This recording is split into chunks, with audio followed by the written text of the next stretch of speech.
Good evening and welcome to the final edition of the Detroit Lions preseason report here on the Sports Insanity Network. I am your host, Mark Old Guy Halpern, and I'm going to give you the breakdown of the last 2 weeks of what the Lions did. So 2 weeks ago, they faced off against the Indianapolis Colts in a match they won 27-26. A few positive notes on the line side is that they were able to run the ball for 174 yards, which is definitely an improvement. Justin Jackson accumulating the most at 54 yards, but a lot of their running backs got a lot of use, and a lot of them got over 5 carries in the game. They were not focusing much on the pass. They're trying to decide who is going to fit that running back position along with Swift and who else could be there. Justin Jackson has really made a case for him to make the roster, maybe as the third down back. We'll see. But obviously, this week, 2 weeks ago, showed that the Lions again did not start any of their main starters. Tim Blow and David Blau totaled 158 yards with 2 touchdowns and an interception. And again, Trinity Benson and Shane Zalestra led the way with 44 and 34 yards, respectively. Tom Kennedy, again, didn't have a lot of yards, 24, but he is making a case to make this team with 2 touchdowns on the day. One thing Detroit still was dealing with is the fumble situation. David Blau fumbled one, but luckily enough, Justin Jackson was right there to recover it.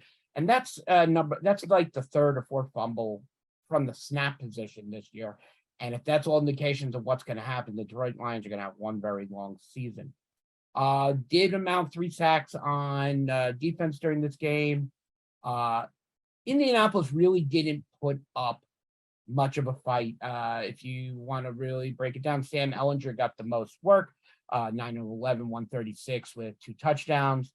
Ehlinger is really going to be, in my opinion, the focus behind Matt Ryan. And Nick Foles, I don't know what's going to happen with him. I mean, I guess with his experience, he'll be more valuable than Ehlinger, but we'll have to wait and see what the Lions decide to do. What the Colts decide to do. But Nick Foles went 5 of 6, 56 yards, and you really don't hear his name much, so he could be that quarterback left out, maybe be the third back and then ask for his release, whatever. As for the Colts receiving, Desmond Patton, 5 for 103 and a touchdown. That's the second straight week he's had a good week. So the Colts are really just trying to try some players out to get who they're going to have around St. Brown and T.J. Hawkinson, Jonathan Taylor. So they got some stuff to work out, but this was a nice victory by the Lions. And as we came into this week, they were facing another strong competitor in the Pittsburgh Steelers, who are really revamping their whole team this year. But again, the same quarterbacks came out for Detroit, Blau and Boyle, and they, again, 22-47, 201, a touchdown and an interception. Not lightning numbers. Obviously, Jeff Goff is going to start the season as Detroit's number 1 quarterback. Justin Jackson, again, this week, 8 carries, 44 yards. So where he's going to be, will probably be right behind DeAndre Swift. But if DeAndre Swift doesn't prove he's healed and is any better, then Justin Jackson could end up seeing the bulk of carries. The good thing is Justin Jackson was able to do a little bit of receiving in this game, 2 for 39, which is something he was talked about at the beginning of the season, able to do very well, and that could be a big help. Amon-Ra St. Brown had 3 receptions. That was his lone real start of the season. Hawkinson was just there for 2 drives and got a reception for 15 yards. I still think the Lions are trying to figure out who their top 3 are going to be. Obviously, we know Amon-Ra St. Brown is going to be one of them. They have names. I mean, DJ Chark is on this team who could use a nice comeback. You can see Josh Reynolds have a nice year. And even this kid, Tom Kennedy, who can make the team on, maybe if he doesn't make the team, he goes to the practice squad, and then it's an easy call up to Detroit if they need him. But he's really been the one who has stood out this season. And if the Detroit team is what we're going to see, which is going to be a patchwork put together, then these are the type of players you want, guys who are being consistent and whatnot.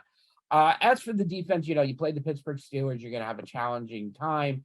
They ended up losing 19-9 in this game. Pittsburgh ends up going undefeated in the playoffs. In the postseason and in the preseason. Hey, there we go. Detroit defensively amounted to sacks. Again, no interceptions. Special teams was fine. Nothing really to talk about. But again, the Detroit fumbles are there. Justin Jackson fumbled. David Blau again fumbled. And this is, I believe, the third straight week David Blau has had a botched snap. And that could be a very big problem going into the season. But I also kind of look at it, it's like, hey, look, they could put Ben DiNucci, who was just released by the Dallas Cowboys here, and he probably would do just as good as he did down in Dallas. So if you want to look at the Pittsburgh side a little bit, the three-headed monster, I'm talking about the Trubisky, Pickett, and Rudolph monster. The Biscuit had a very nice game, 15-19, 160 and a touchdown. Even rookie Kenny Pickett, 10 of 14 and 90 yards. Mason Rudolph was 0 for 3. We've all heard back and forth that Pittsburgh is going to be starting one of the three of them, and we're just going to have to wait and see. But my money is on Trubisky, as he's had the better preseason. So we'll see. But in conclusion with the Lions, they go 1-3 during the preseason. It's not to get upset about by any means if you're a Lions fan. That NFC North division is an absolute mess this year, with the Bears most likely to be the worst team in football. And the Detroit Lions are cheering for that because they're probably the second worst team in football.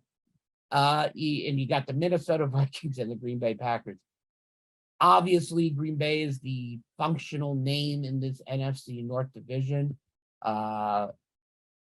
Whether they're going to win as many games as people hope, we don't know. It's kind of a mishmash over there. But with Detroit, after watching them this preseason, looking at their schedule, it's hard to put a number of wins that they're going to get. I think they'll get about 4 or 5. I mean, they open up against Philadelphia in the early part of the Sunday startup. And that's a game that, it's Philadelphia is a rebuilding team with 2 very good wide receivers. And we'll see how Detroit comes at them as they're getting prepared to thump them right after Labor Day weekend. So if you're wondering what the Lions are going to do and what they're doing through the season, tune into the Sports Insanity Network here at www.thesportsinsanitynetwork.com. You can check up on me, Marco Sky Halpern, as I will be covering the Lions, the Cowboys, and probably we'll jump in on another team or two this season as we get further down the season and we have some more interesting storylines come about. Check us out on Twitter at SINReal. You can follow me at Aikman0822 for, as Mike Griffin likes to call it, for all your planes, trains, and automobile needs. We will be there. We will be reporting. And basketball, it all coming back soon. Hockey is coming back soon. So things just might be a little quiet with certain things ending, but a lot of things coming to an end. Baseball will be coming into its final month of the regular season, so that's going to be exciting. So please stay tuned, read all our blogs, and in the magic words of Mike Rifkin, namaste. And in the words of President Patchy, say goodnight to your mama. Say goodnight because your mama loves you, and say goodnight to your papa because your papa loves you too. Take care, all. Have a nice evening.